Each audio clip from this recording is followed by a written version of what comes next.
এ জিদের ভক্তরা, শুনলাম তোরা নাকি কমায় গেছস, তোরা নাকি ঘুমায় গেছস, তোদের কোনো রেসপন্স নাই। কারণ তোদের আব্বাদা বসের সিনেমা নাকি হচ্ছে সাকিব আমাদের মেগাস্টার করতেছে। তো সবকিছু মিলিয়ে রায়হান রাফি নাকি তোদেরকে নিয়ে সিনেমাই বানাবে না, তোদের হিরোকে নিয়ে। বাজারে একটা রিউমার রটে গেছে, যা রটে তা তো কিছু হলেও বটে। প্রিয় সাকিবিয়ানরা, হ্যালো এভরিওয়ান, আসসালামু আলাইকুম। শিমুল আছি আপনাদের সঙ্গে। শাকিব খানের একের পর এক সিনেমা, একের পর এক টিজার, একের পর এক ট্রেলার হিট হতে দেখে অনেকেরই ঘুম হারাম হয়ে গেছে। আমি মানে বাংলায় একটা স্ল্যাং ইউজ করি যে অনেকে বেশি কান্দে। তো সেই জায়গা থেকে বরবাদ সিনেমার পর লায়ন সিনেমা থেকে সরে আসতেছে পরিচালক রায়হান রাফি, এতটুকু শোনা যাচ্ছে। এখনো অফিসিয়াল কোনো স্টেটমেন্ট আসেনি, বাট যা শোনা যাচ্ছে, যা বুঝতে পারতেছি, যে শাকিব খানকে যুক্ত করে জিতকে বাদ করতে যাচ্ছে লায়ন সিনেমার প্রডিউসার এবং কি ডিরেক্টর। দেখেন, একটা নায়ক কখন পরিবর্তন হয়। আবার শুনতে পাইছি লায়ন নাকি হচ্ছে রায়হান রাফির অনেক বড় একটা স্বপ্নের প্রজেক্ট।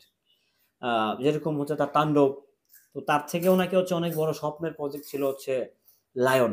এটা পুরোটাই হচ্ছে একটা জাহাজের মধ্যে সমুদ্রে শুটিং হবে। তো যদি ব্যাপারটা এরকম হয়ে থাকে, তাহলে আমি বলবো যে জিতের ভক্তদের জন্য দুঃখেরই একটা সংবাদ বটে। কারণ জিদ্দার সিনেমা আসলে ওরকম আহামরি আসলে চলছে না, টু বি অনেস্ট।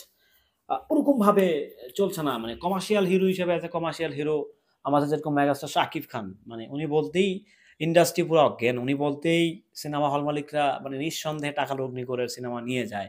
উনি বলতেই প্রডিউসার নিঃসন্দেহভাবে টাকা ইনভেস্ট করে। উনি বলতেই ডিরেক্টর স্বাচ্ছন্দ্যভাবে কাজ করতে পারে। কারণ আর যাই হোক, অ্যাটলিস্ট আমি যে প্রডিউস করছি কিংবা প্রডিউসার যে টাকাটা ঢালতেছে, সেই টাকাটা মানে উঠে আসার মানে মানিব্যাগ গ্যারান্টিটা অন্তত শাকিব খান দিচ্ছে।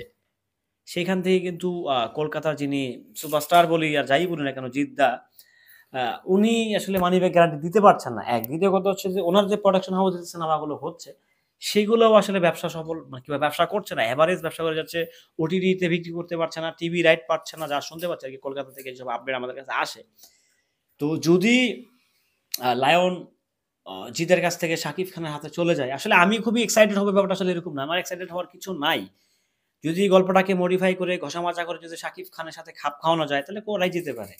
বাট সেম গল্প যদি শাকিব খানের উপরে চাপিয়ে দেওয়া যায়, তাহলে আসলে ব্যাপারটা আমি বলব যে এটা it's a not like that, this is foul decision আমি মনে করব। কারণ একটা আর্টিস্টকে কেন্দ্র করে একটা গল্প লেখা হয়। সবসময় একটা আর্টিস্টকে কেন্দ্র করেই কিন্তু একটা সিনেমার স্ক্রিপ্ট লেখা হয়। সো সেই জায়গা থেকে মেবি জিদ্দাকে কেন্দ্র করেই লায়নের স্ক্রিপ্টটা লেখা হয়েছিল। সো শাকিব খানের সাথে কনভার্ট হলে, ডাইভার্ট হলে হয়তোবা কিছু একটা তো চেঞ্জ করা লাগতেই পারে। এটা আমার ব্যক্তিগত ডিসিশন, ব্যক্তিগত মতামত। বাট আমি জানি না যে আদৌ লায়ন শাকিব খান করবে কিনা, কিংবা শাকিব খান গ্রিন সিগন্যাল দিছে কিনা, কিংবা কোনো অফিসিয়াল স্টেটমেন্ট আছে কিনা। বিভিন্ন গ্রুপে লেখালেখি হচ্ছে, বিভিন্ন কন্টেন্ট ক্রিয়েটররা ভিডিও বানাচ্ছে। বাট এটার সত্যতা আমি এখনো উদ্ঘাটন করতে পারিনি। তবে খুব শীঘ্রই উদ্ঘাটন করে ফেলবো এবং কি আপনাদেরকে কোনো ভিডিও আকারে জানিয়ে যাব। কারণ রায়হান রাফি ভাইয়ের সঙ্গে খুব ভালো সম্পর্ক আমাদের, আপনারা খুব ভালো করে জানেন। সো সেই জায়গা থেকে সেই দাবি নিয়ে হয়তো ভাইকে ফোন দিব যে ভাই লায়নের আপডেট বলেন। শোনা যাচ্ছে কিছু একটা, তবে আপাতত ব্যাপারটা গুজব। আপনারা দয়া করে গুজবে কান দিবেন না। এখন পর্যন্ত অফিসিয়াল কোনো স্টেটমেন্ট আসেনি। সো আসলে হয়তো বা রায়হান রাফি নিজেই জানিয়ে দিবে। তো সবাই ভালো থাকবেন, সুস্থ থাকবেন। ভিডিওটি কেমন ছিল কমেন্ট করে জানাবেন। সাকিব ভাইয়ের নতুন আপডেট পেতে সঙ্গেই থাকবেন। আসসালামু আলাইকুম।